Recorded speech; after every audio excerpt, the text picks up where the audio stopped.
ட்ரெயினில் நீங்கள் எங்கேயாவது போகும்போது நீங்கள் இறங்க வேண்டிய ஸ்டேஷன் வந்துருச்சுன்னா உங்கள் பேக் எல்லாத்தையும் எடுத்துக்கிட்டு இறங்கிடுவீங்க. ஆனால் ஒரு சில நேரம் இறங்கி கொஞ்ச நேரத்துக்கு அப்புறம் தான் ட்ரெயினில் மொபைல் சார்ஜரோ சர்டிஃபிகேட்டோ பேக்குன்னு எதையாவது ஒன்றா மறந்து விட்டு வந்திருப்போம். அப்போ உங்கள் மைண்டில் ட்ரெயினில் தொலைஞ்சு போன பொருளெல்லாம் திரும்பி கிடைக்க வாய்ப்பே இல்லைன்னு தோணும். ஆனால் நீங்கள் நினைக்கிறது ரொம்ப தப்பு.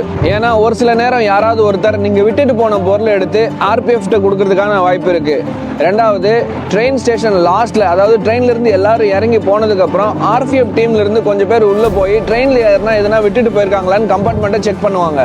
அப்படி செக் பண்ணும்போது நீங்கள் தொலைச்ச பொருள் ஆர்பிஎஃப் டீம் கைக்கு கிடைச்சுன்னா ஒரு வெப்சைட்டில் அதை போய் அப்லோட் பண்ணுவாங்க.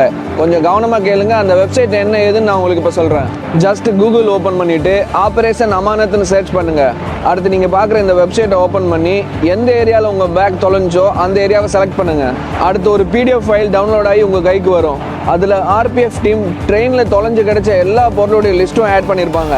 அதில் உங்கள் பொருள் இருந்துச்சுன்னா அந்த டிவிஷன் ஆஃபீஸில் போய் வாங்கிக்கலான்றதை உங்கள் ஃப்ரெண்ட்ஸ் அண்ட் ஃபேமிலிக்கு ஷேர் பண்ணி சொல்லிட்டு நம்ம பேஜை ஃபாலோ பண்ணிடுங்க. நண்பா, சியா.